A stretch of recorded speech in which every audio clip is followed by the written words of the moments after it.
Welcome to the show, sports fans. This is the Treasure Valley Prepcast on IdahoSports.com. That's right, the Treasure Valley Prepcast breaking down District 3 activities in the state of Idaho here on IdahoSports.com. Brandon Baney, as always, joined by Logan Green. LG, what's up? Hey, Brandon, just balancing sick kids and other kids that have Christmas performances at school. And those are, and this is not high school, it's elementary performances that are, something. I don't know. I think I'd still take that over Mariah Carey personally, but Really? Why do people? I kind of like that. Everybody always rips on Mariah Carey's "All I Want for Christmas," but I like it. I'm a sucker. I'll even admit it. I love the Taylor Swift Christmas album she made like 10 years ago. So I'm not afraid to admit it. So Mariah Carey makes buku bucks every year because of that, because it's an original Christmas song, right? It's not one of these songs that's been around for 500 years like all the other ones. So she is the originator of that song? Yes. Oh, I did not know that. And she makes buku bucks on that every year with the royalties. But now it's gotten to the point where other people have done their versions of it.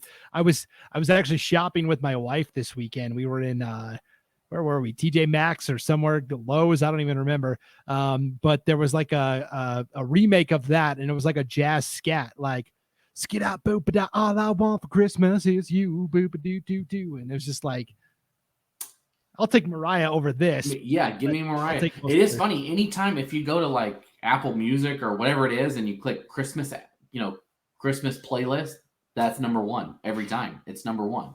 Yeah. So anyways, Christmas music talk. So I enjoy Christmas though. It's fun. Yes. Well, speaking of Christmas programming note, next week we'll take the week off from the Prepcast. Take the week to enjoy the holidays. It's that week between Christmas and New Year's. There's going to be, we could preview some stuff that's happening. The truckstop.com tournament's taking place in New Plymouth. Parma is hosting their holiday classic, but we'll take the week off, enjoy some time with our families, and then we'll come back the first week of the new year to kind of recap all of that stuff that happened at the very end of December. So we'll load up this show this week, and then we'll take next week off for the holidays. And speaking of, there's still tons of holiday tournaments that are taking place this week. But also last week was a very heavy schedule, Logan, including the Pro Image Sports Winter Classic. Last year, it was solely hosted by Owyhee, and there was a big school bracket and a small school bracket. This year, they still had the big school bracket and the small school bracket, but Owyhee, instead of putting people in a secondary gym, Owyhee hosted just the small school bracket, and then Rocky Mountain actually hosted the big school bracket. So a couple of West Ada schools teaming up to co-host this event. Yeah, and you know what? I like that a lot better. I was upstairs in the secondary bracket last year in the quote small school, and there was 2 rows of chairs to either side of us. And that was it. That was the seating room. And so I'm, much bigger, and I like that you can get that experience for everybody. It's almost like a state tournament type environment, right? It's not as much on the line, obviously, but you're in a gym, a bigger gym that's a neutral site location. You're meeting a team that you're not going to see till state or ever because they play in a different classification, whatever it may be. And it just gives you a good opportunity to play different people in a setting that would be like that. So I think it's helpful for those teams to get that experience now and carry that into February and March. Definitely. So among the Treasure Valley teams that were competing in the big school bracket, obviously you had Rocky Mountain as the host school. They started off their tournament with a win over Emmett.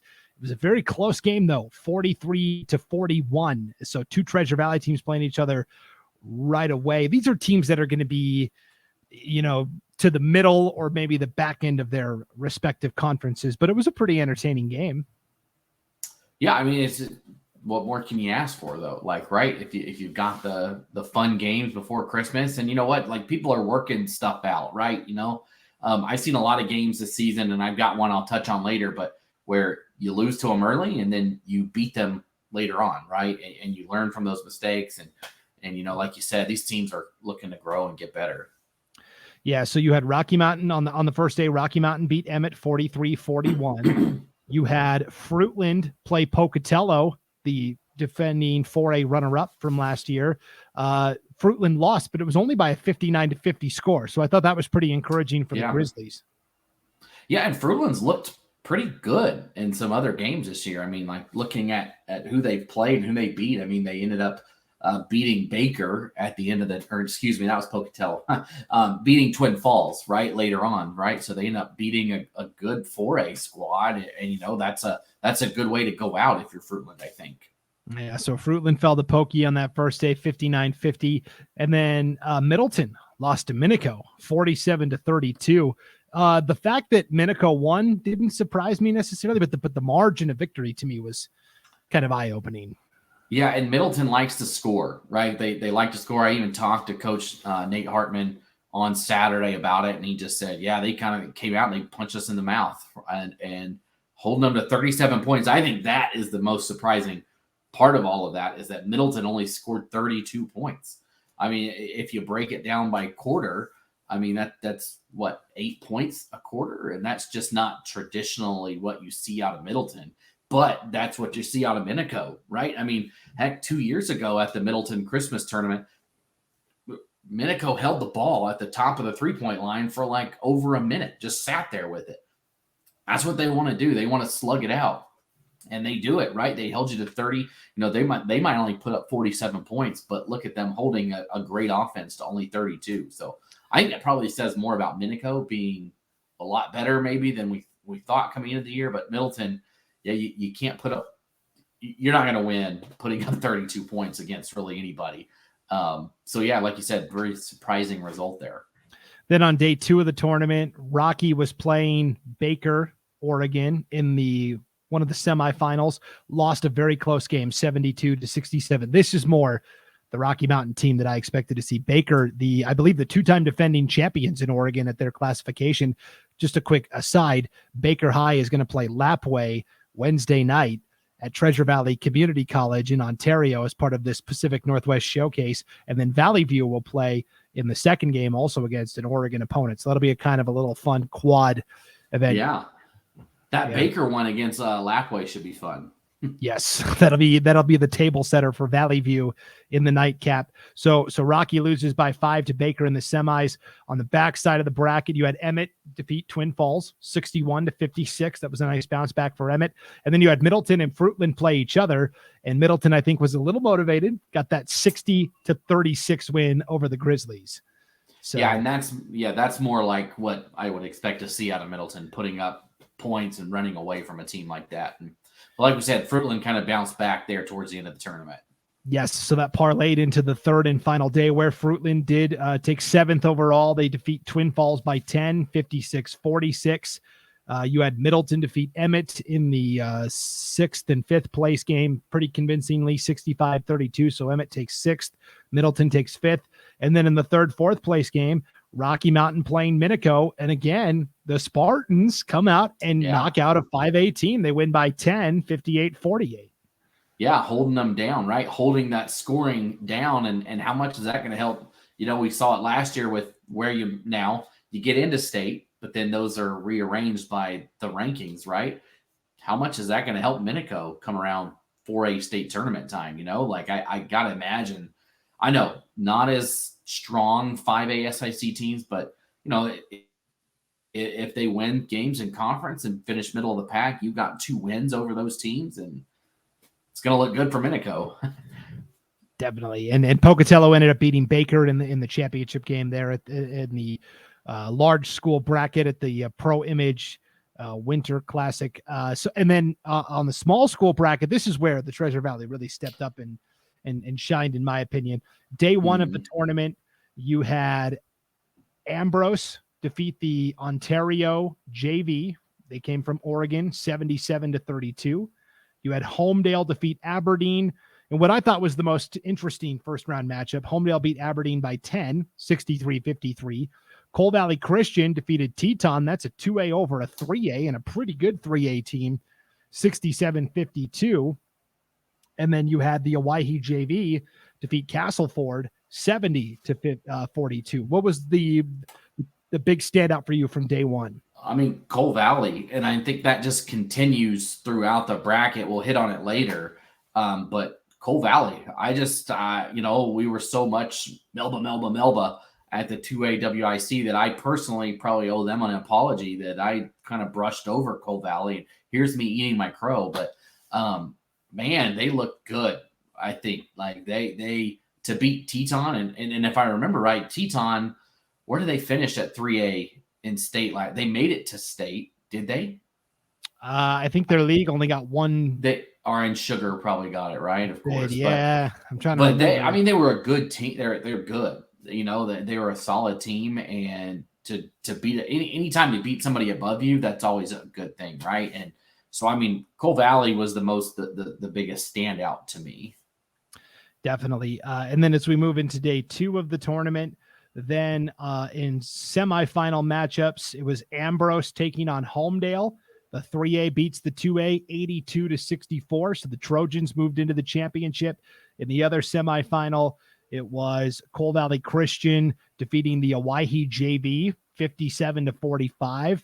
And then on the backside of the bracket, you had no Treasure Valley teams playing, as it was an all Treasure Valley Final Four. But in those 2 semifinals, so it set up this Coal Valley versus Homedale showdown for the championship on Saturday. And the Chargers, for the second time in the tournament, knock out a 3A opponent. Coal Valley wins the Pro Image Sports Holiday Classic in a pretty convincing fashion, 51-38 the final.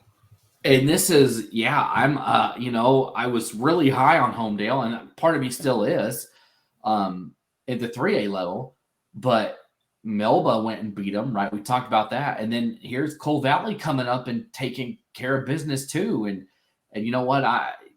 Maybe Coal Valley is way better than we first anticipated, which is great, right? To have, and you know what? We kind of brushed over beating the Owyhee JV. There's probably that's I don't know who's on that Owyhee JV squad, but their varsity squad, look who they start. Like those kids would probably start.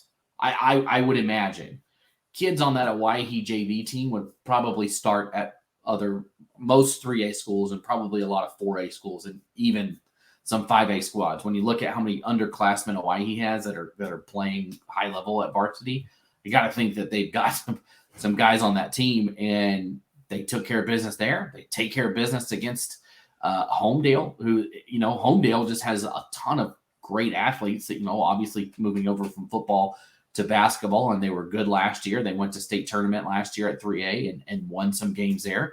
That's right, because they beat Sugar Salem in the back end of the bracket. So no, Teton did not make it. It's all coming to me now because I thought, hey, look, Homedale finally beat Sugar Salem. But that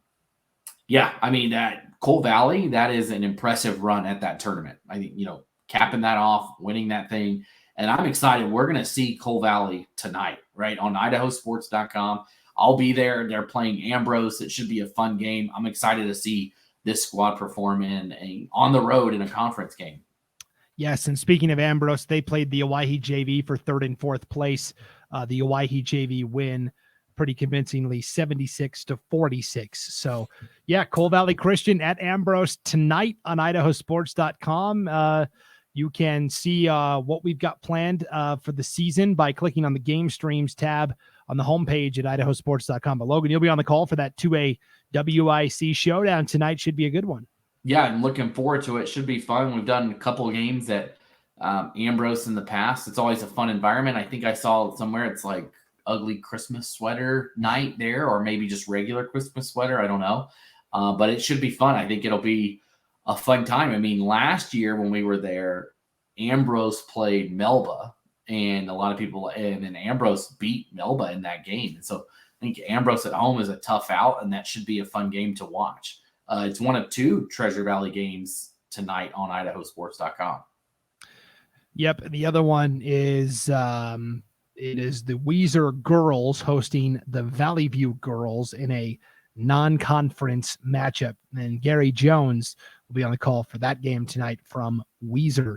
A couple of 5A boys basketball programs, and all this stuff we've been talking about is boys basketball. A couple of 5A boys basketball programs went to Utah, Logan, to compete in the first ever Carl Ingersoll Classic. This was hosted by American Fork High School in Utah, premier athletics program in Utah. Their football team was the only one to beat Rigby this year. Gives you an idea of how good American Fork is. And their boys basketball team is phenomenal as well. So the first day, Eagle plays American Fork first. They lose 69-47. Meridian, also at this tournament, plays Pleasant Grove, Utah, which is another phenomenal Utah program. They lose 73-52. So they're both 0-1. Day 2 of the tournament rolls around. Eagle bounces back in a big way. They beat the Real Salt Lake Academy. It's a basketball. It's a basketball. It's a school designed for basketball players. Let's be honest.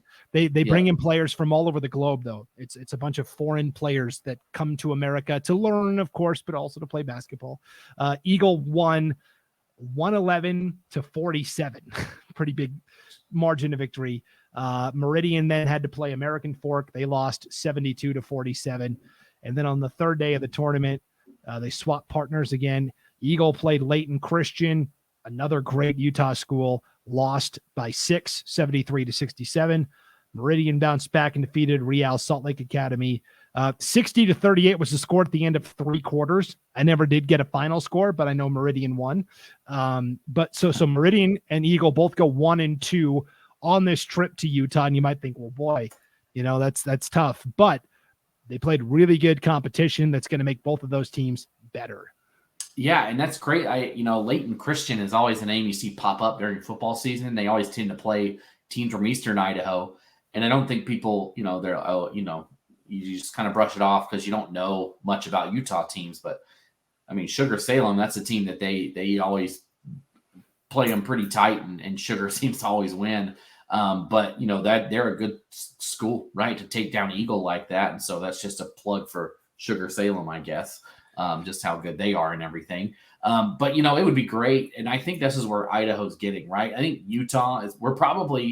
Idaho is probably where Utah was 10 years ago, right? In terms of our basketball scene, right? I think Utah has taken a step to the next level. And clearly we saw that this weekend in that tournament. And that's not to say that, we're not there or whatever it is, that they're that much better, but it's getting better in Idaho and having these teams. We talked about last week with the Owyhee going to that tournament in California and then going to Florida and playing down there and having this, Meridian Eagle go down to Utah, play those teams. It'll only help. And you hope that helps increase the quote brand of Idaho basketball being down there and playing some of those teams.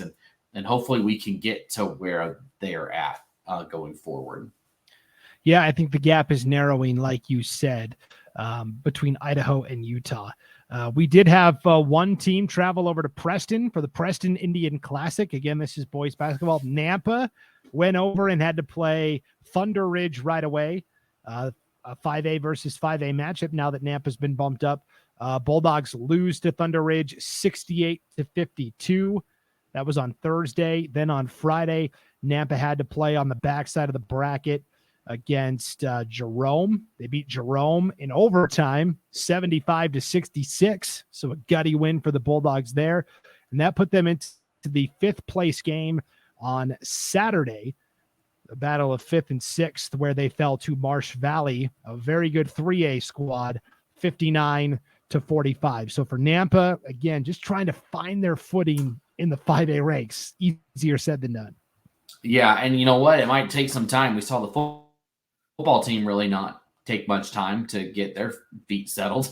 But sometimes in other sports, it might just take a little bit longer. And right now, I mean, the basketball, like we said, is just getting better around the state. And it's increasingly hard to be competitive just because of everybody else being competitive, right? You've got to keep up with them. And yeah, hopefully Nampa can get back in the groove of things as the season goes along. And then finally, we had the Raleigh-Lincoln Memorial Tournament at Wilder. The girls' tournament was 2 weeks ago. The boys' tournament was this past weekend. In the championship game, Glens Ferry defeated Idaho City 58-21. In the third place game, you had Vision Charter defeat Wilder 58-29. And then in the fifth place game, there's only 6 teams of this tournament, Greenleaf Friends defeated Centennial Baptist 44-2. So some very lopsided games on Saturday, but the action before that was pretty exciting, Logan. So this is like a round robin tournament. Basically, they put 3 teams into one pool, 3 teams into the other pool, and you play 3 opponents, or you play 2 games basically between Thursday and Friday. And so for Wilder specifically, man, the host school had kind of a wild tournament. They got a win over Greenleaf Friends in overtime. But in their first game of the tournament, they played Idaho City. And this, to me, I went back and watched this game. It was one of the most entertaining finishes of the year to me. And I don't think anybody knows about it except the people that were in that gym that day to watch it. So I wanted to shed a little light on this Idaho City Wilder game because it was wild, to say the least. So here's the scenario. I wrote it down on a little cue card here so I could. So there's 50 seconds to go. Wilder is leading by 1, 30-29. Brody Backus cuts through the lane, scores on a layup for Idaho City, and now it's and I can't say the Wildcats because they're both the Wildcats, right? So it's Idaho City that leads now by 1, 31-30 with 42 seconds to play. So Wilder's down 1. They've got the ball. A jumper from the right elbow is missed. Fight for the rebound, gets knocked out of bounds. It's Wilder basketball with 24 seconds to go. So they're inbounding on the sideline. They throw it in again to the right elbow. Another clean, wide open look. An elbow jumper again spins out for Wilder. Again, there's a fight for the rebound. Again, it's out of bounds to Wilder with 12 seconds to go. So Wilder's got a third crack at this nut. They're inbounding on the baseline. They inbound it to the wing.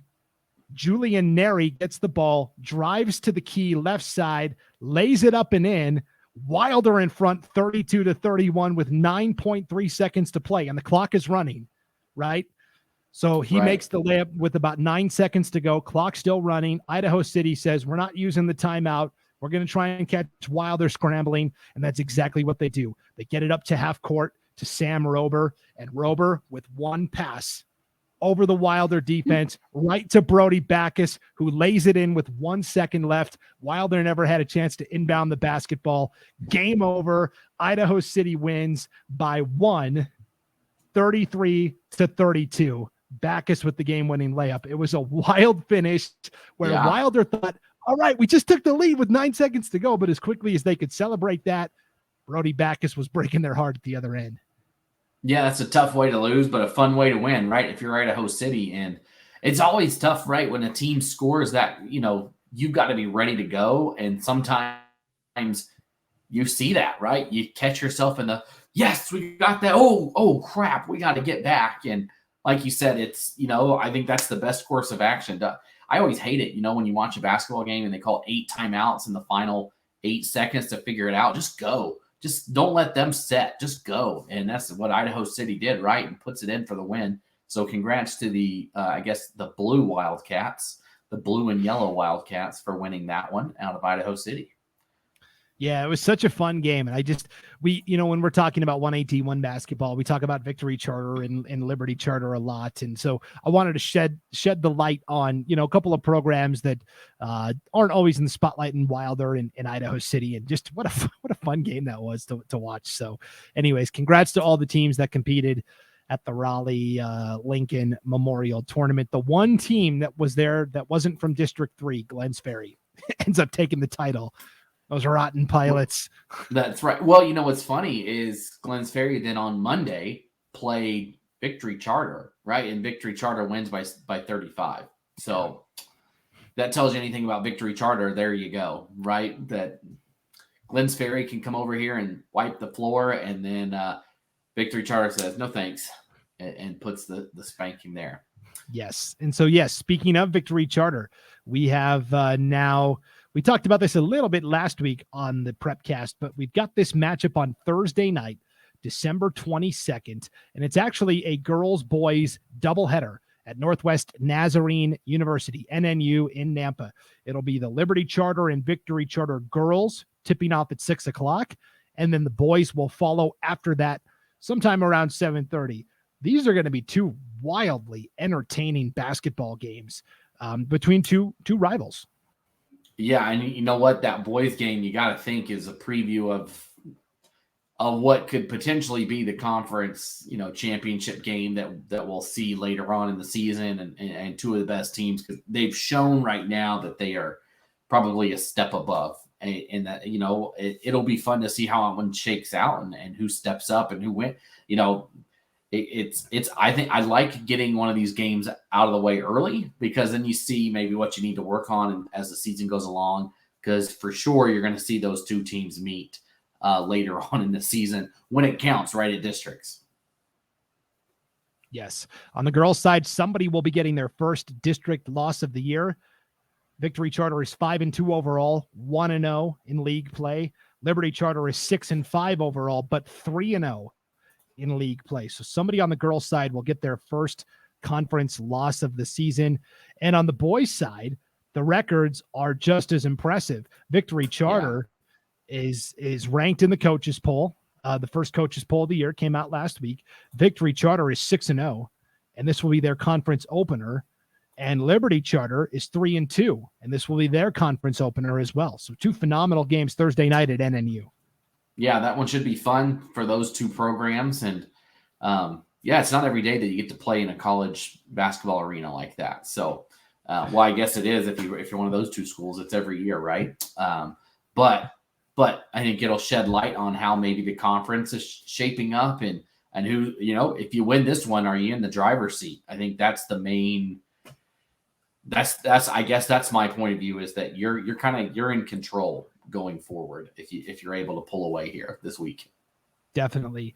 There is a holiday tournament taking place this week, Logan, that a girls basketball tournament that some of the Treasure Valley teams are at. It's the Nissa Christmas tournament over in Nissa, Oregon. Council is there.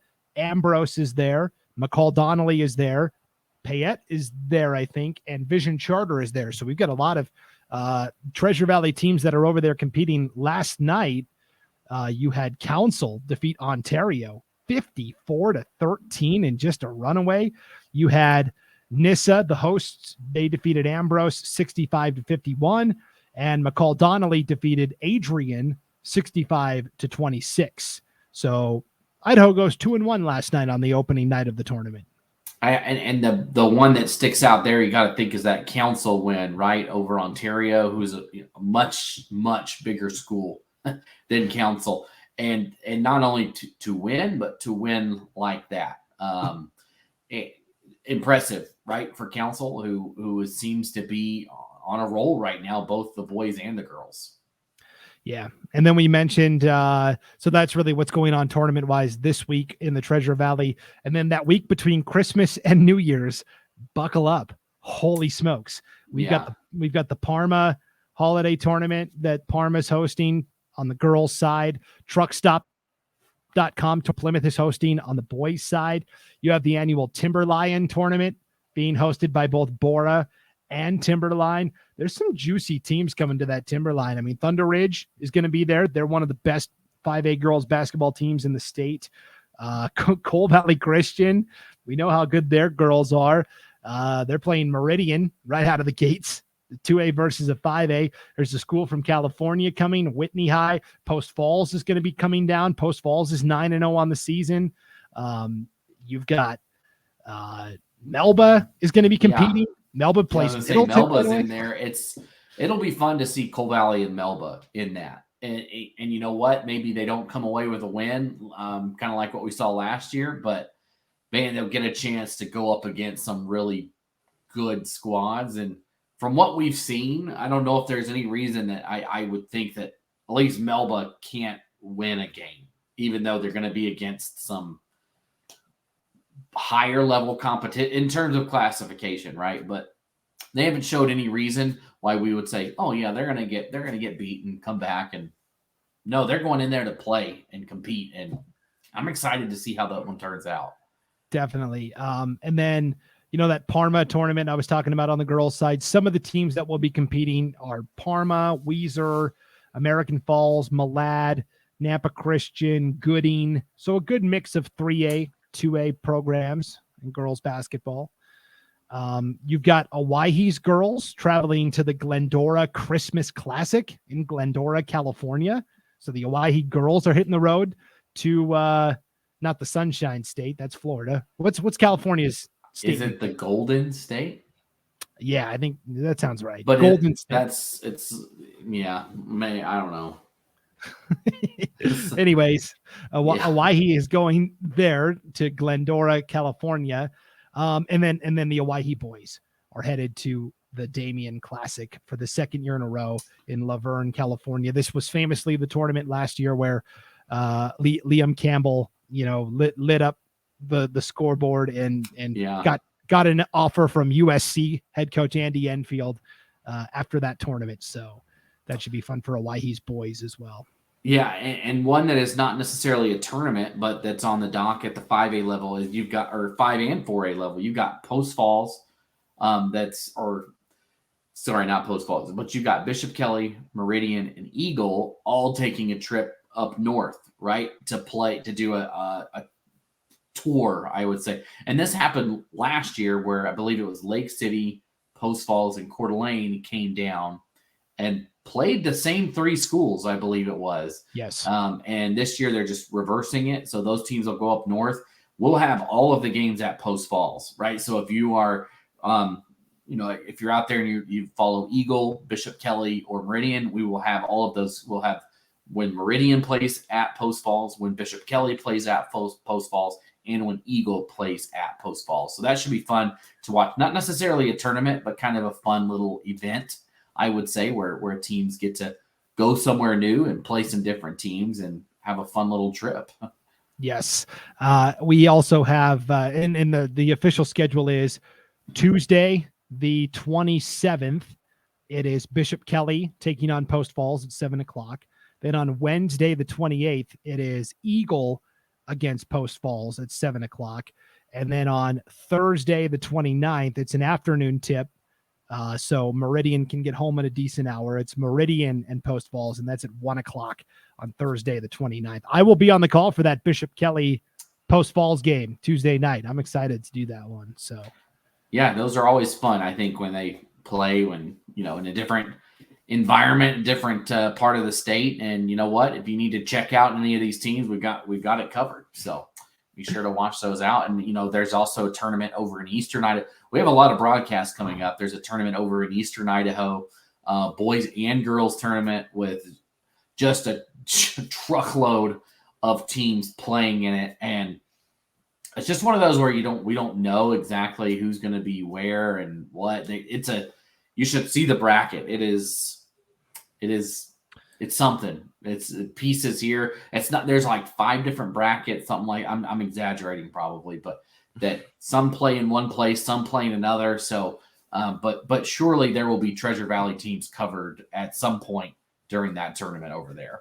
Yeah. So this is co-hosted by Skyline, Idaho Falls, Rigby, and Bonneville. It's taking place at 4 different high schools, which tells you a little bit about the size and scope of this tournament. It is girls and boys. On the boys' side, Centennial and TimberLion are both going over to compete. And on the girls' side, you've got, I'm trying to pull it up here. I don't want to misspeak and sign up any teams that aren't. Well, we know actually Centennial boys, Bishop Kelly girls will be over there. At least that we'll be covering on Wednesday, right? When we know that those teams are playing at Skyline. Yes. So yes, you've got Bishop Kelly's girls are going to be over there. I believe it's just an 8-team bracket for the girls side. So, and 16 for the boys. So BK girls, TimberLion boys, Centennial boys, and official broadcasts, at least on day 1, which is Wednesday, the 28th. You can watch the Bishop Kelly girls play Pocatello. That should be a pretty good matchup. That's going to be at 3:00. That'll be at 3:00 on Wednesday, the 28th. And then you've got On the boys' side, Centennial, you'll be able to tune in. All you Centen fans will be able to tune in to watch the Patriots as they will play Skyline, the host school, at 7:45 Wednesday night from the Taj Maghrez. That's Skyline's gym up there in Idaho Falls. So, yeah, should be tons of action coming up over the next few weeks. Yeah, and the truckstop.com tournament that New Plymouth is hosting, this is like a who's who of 1A and 2A programs. Camei, Victory Charter, Cary, Horseshoe Bend, all going to be there competing along with New Plymouth, the host school. So, man, there's some good eating these next 10 days or so. Yeah, lot of good stuff going on. I know it's Christmas, and so like maybe the next 7-ish days, maybe 6, 5, whatever, will be slow. But then after that, it really turns up. It's people don't have school, so they can do what better way to spend your Christmas break, right? Get all your presents out of the way, and then go have some fun. Definitely. And then, speaking of the teams that are traveling, we talk about Owyhee going to California, and boy, that's a long trip. That's not the longest trip somebody from Idaho will be making. These are not Treasure Valley teams, but this is kind of cool info to know anyways. The Sandpoint boys will be traveling to Honolulu, Hawaii for a holiday tournament on the Big Island, the Punahona Invitational. How about that? Wow. Yeah, I'll take that. That would be great. I'll play. Do they need a floor scrubber? Like, I think you have to bring your own, and I'll step up and do that for Sandpoint. Yeah. So Sandpoint's going to Hawaii, and then also up north over the course of 3 days next week, Clearwater Valley, Deary, and Kendrick both boys and girls will be hosting Sitka, Alaska. Sitka, Alaska is making the trip down to North Idaho, and I looked this up on the map. So there's the mainland of Alaska, and then there's the part that branches out where it's just little islands. Yeah. Sitka is one of those islands. So they literally have to fly everywhere to play. And so what's a trip to Idaho? That's no big deal. Yeah, it's just adding on, instead of going to Anchorage, we just go the other way, right? Yeah. I'm sure you have to fly to Anchorage and then get on I went to Alaska once, and it's like you have to fly to Anchorage, and then you fly on a medium-sized plane. Like I went to Bethel on a medium-sized plane, and then I took one where I didn't know if I was going to live or die from Bethel out to wherever the heck I was. But that's awesome because I think they call it Southeast Alaska, that part that just hugs Canada right there. That's awesome. That'll be that's a fun experience for both sides, right? To play a team from Hawaii or from Alaska, and then for them to come to Idaho. So always fun to have those teams come visit us. So we've got Idaho already matching up against Utah, and we're going to find out how Idaho matches up against California, Hawaii, and Alaska. Yeah, we're branching out. Yeah, that'll be fun. Yeah, I love to see it. So, all right, before we get out of here for the holidays, Logan, it is time for your School of the Week. This is go ahead. Yeah, go ahead. Sorry, go ahead. I was just going to intro it. This is a new segment we started last week where we are basically highlighting an overall school that was a high achiever in the previous week. Could be for boys and girls basketball, could be for something else, but just an overall great week for a school in general. Last week, it was Melba High School. Who is your second annual School of the Week, Logan? I'm going to preface this. There was one school that I didn't get to that I wanted to just give a shout out to. Okay. As a team, the boys basketball team from Payette. I think they've been playing great over the last few weeks. They only have one loss, and it's to Vail, a 1-point game, who then on Saturday they went and beat by 10 points. So they corrected that. They fixed that. They've got wins over Burns, Nissa, Vail, Marsing, Ontario. We just talked about Ontario being a big, good school. Payette beats them by 13. So just a shout out to Payette. That's not my team of the week or school of the week, but Payette boys, I thought, are looking really good. Yeah. But we're going to go with Council for the school of the week. I think Council, they were on a roll. They faced their biggest tests, so to say, this over the past week, and they took care of business. If we start with the girls' side, from Council, right, they had to play Ontario. We mentioned that, right? We mentioned Ontario, much bigger school. What did they do? They beat them 54-13. That's a heck of a win. Very impressive. Council gets that done. But before that, if we go back to Friday night, they played Garden Valley in a game that we thought is this the 1 and 2, right, in the conference? Could be. Don't know if it will, but it's potentially. What do? They win by 34. So the girls from Council showed up this week, just absolutely hammered who they needed to hammer and took care of business. And I mean, that's a good thing for them, right? To take care of business there. They did have that game postponed against Tri-Valley, and understandably so. So we'll see what happens there when that one's rescheduled. But on the boys' side, right, kind of the same thing. The boys played Garden Valley up at Garden Valley in a game that, again, we saw Garden Valley win a couple games at that small school showcase and thinking, hey, you know what, maybe Garden Valley will make a push for that. Nope, Council gets it done on the road. They beat Garden Valley. They follow that up by beating Tri-Valley as well. So we're going to go with Council as the school of the week this week. They took care of business, and they got one of their biggest tests, both teams, out of the way early. And I look to see them continue to roll. But congrats, Council team of the week, school of the week. Sorry, I keep saying that wrong. That's my own thing. But school of the week, Council Lumberjacks. Awesome. And yeah, I was going to end it there, but then you mentioned Tri-Valley, and it made me remember that, we had talked a lot about Tri-Valley last week, of course, after girls basketball coach Jeff Springer unexpectedly passed away. And Tri-Valley did make their return to competition last night, Logan. They played Jordan Valley, Oregon.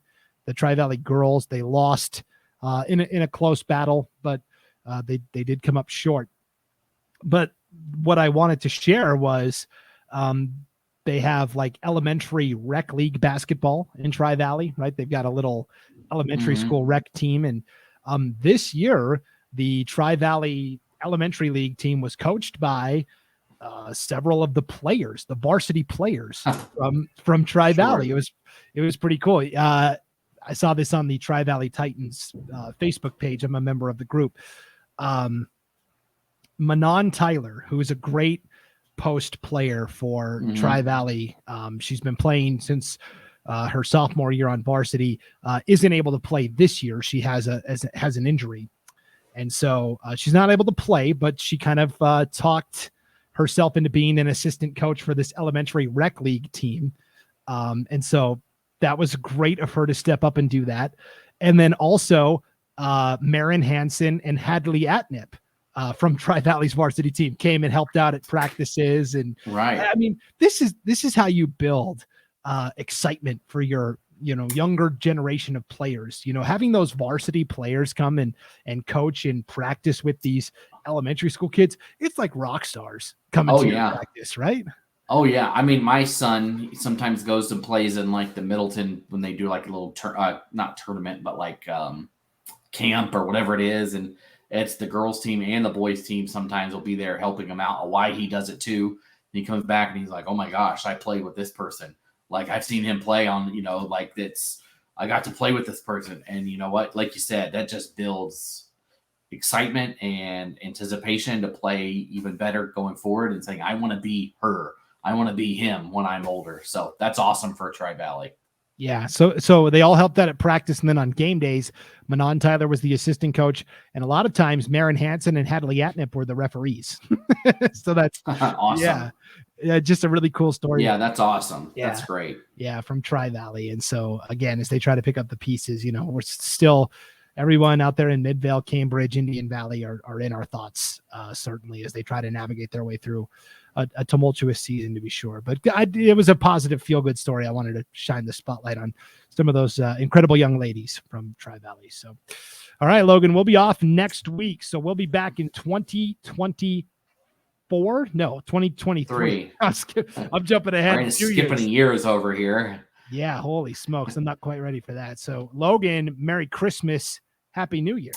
Yeah, you too, Brandon. Have safe travels and wherever you're headed. I know he headed up north for some games and stuff up there. So good luck.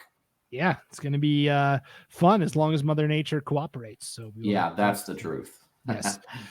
Merry Christmas to all of our Treasure Valley Prepcast audience as well. Hopefully, wherever you're traveling to this holiday season, you get there safely. Or if you're hosting, hopefully everybody that's coming to your place gets there safely as well. And we'll see you back here in the new year for another edition of the Treasure Valley Prepcast on IdahoSports.com.